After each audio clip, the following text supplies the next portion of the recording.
आज ही ओला dock app download करें। ओला dock, doctor का अपॉइंटमेंट आसानी से। अस्सलाम वालेकुम, मैं डॉक्टर आयशा अब्बास। मैं आपकी डॉक्टर भी हूँ और डाइटिशियन भी। आज हम बात करेंगे रमज़ान के महीने में तली हुई चीज़ें खाने के नुकसानात के बारे में। रमज़ान के महीने में दिल बहुत चाहता है कि रोज़ा खोलने के साथ ही हमारे सामने पकोड़े और समोसे और रोल्स और पिज़्ज़ा और इस टाइप की चीज़ें आ जाएँ, लेकिन उनके नुकसानात बहुत ज़्यादा होते हैं। अगर हम उनके बारे में बात करना शुरू कर दें तो इतने सारे नुकसानात हो जाएंगे जिससे हमें वाकई अंदाज़ा हो जाएगा कि ये चीज़ें हमारे लिए कितनी ख़तरनाक साबित हो सकती हैं। इन चीज़ों के इस्तेमाल से ना सिर्फ एसिडिटी होती है, इंडाइजेशन होती है, बल्कि इनके अंदर जो मौजूदा नमक होता है उसकी वजह से आप बहुत ज़्यादा जल्दी फैटीग्ड और डिहाइड्रेशन हो जाती है आपको, और आपको बहुत ज़्यादा प्यास बहुत ज़्यादा लगती है। इनके अंदर जो सैचुरेटेड फैट्स होते हैं वो आपके आर्टरीज़ के ऊपर भी क्लॉग हो सकते हैं, प्लेग बन सकता है, और लोगों की रमज़ान के महीने में इतनी ज़्यादा फैटी चीज़ें खाने के बाद कोलेस्ट्रॉल लेवल्स बढ़ने की वजह से हार्ट रेट की जो परसेंटेज होती है और स्ट्रोक की जो परसेंटेज होती है वो भी बहुत ज़्यादा बढ़ जाती है।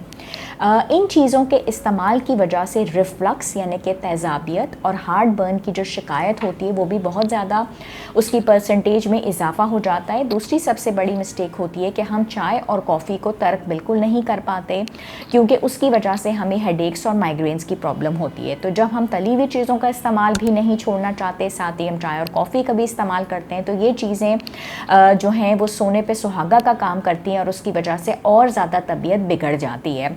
कोशिश ये करनी चाहिए कि जितना कम हो सके हम इन चीज़ों का इस्तेमाल करें, क्योंकि उसकी वजह से वज़न तो बढ़ता ही है, वो भी एक और रीज़न है। एक पकौड़े की जो कैलोरीज़ हैं वो 50 कैलोरीज़ हैं, लेकिन एक पकौड़ा कौन खाता है? कम से कम भी एक इंसान 5 से 10 पकौड़ों का इस्तेमाल कर रहा होता है, और हम उन पकौड़ों को बेक भी कर रहे की सहमत नहीं करते, बल्कि हम उनको डीप फ्राई कर रहे होते हैं। तो डीप फ्राई नहीं करना चाहिए।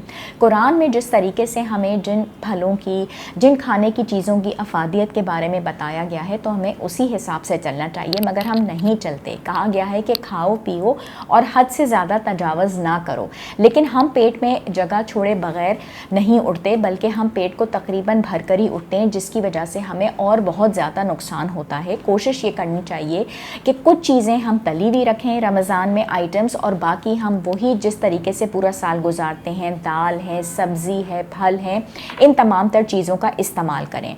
और उसकी वजह से क्या होगा कि जो सैचुरेटेड फ़ैट्स हैं, ट्रांस फैट्स हैं, उनका इस्तेमाल भी हम कम करेंगे, और वो क्लॉग अप हमारे आर्टरीज़ में नहीं होंगे, और हमारा जो रिस्क होगा कोरोनरी आर्टरी डिजीज़ का, हार्ट डिजीज़ का, हार्ट फेलियर्स का, स्ट्रोक्स का, वो भी सारा कम हो जाएगा।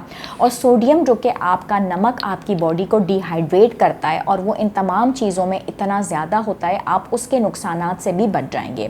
तो कोशिश ये करनी चाहिए कि तली हुई चीज़ों का, जिसका दिल बहुत ज़्यादा करता है हमें खाना खाने को, जिसमें समोसे और पकोड़े नंबर 1 टॉप लिस्ट पे होते हैं, फ्राइड डम्पलिंग्स टॉप लिस्ट में होती हैं, उनका इस्तेमाल हम कम से कम करें, ताकि हम एसिडिटी से, इंडाइजेशन से, हार्ट बर्न से और वेट गेन की प्रॉब्लम से भी बच सकें। जो लोग मुझसे रब्ता करना चाहते हैं वो ओला डॉक के ज़रिए मुझसे रब्ता कर सकते हैं। मैं डेली क्लिनिक करती हूँ 1st floor plaza shopping mall, 2 तलवार क्लिफ्टन मेडिलिंग क्लिनिक में, और 4th फ्लोर कमरा नंबर 401 में अल खलीज टावर्स में रिम्स क्लिनिक के अंदर। और ओला डॉक के ज़रिए आप मुझसे अपॉइंटमेंट हासिल कर सकते हैं, इन क्लिनिक भी, ऑनलाइन भी। बहुत बहुत शुक्रिया। पाकिस्तान के टॉप डॉक्टर्स के साथ अपॉइंटमेंट बुक करें, वो भी पेशेंट फीडबैक देखते हुए। लाखों लोगों की तरह पाकिस्तान के सबसे बड़े डॉक्टर नेटवर्क का फायदा उठाएं और आज ही ओला डॉक ऐप डाउनलोड करें। ओला डॉक, डॉक्टर का अपॉइंटमेंट आसानी से।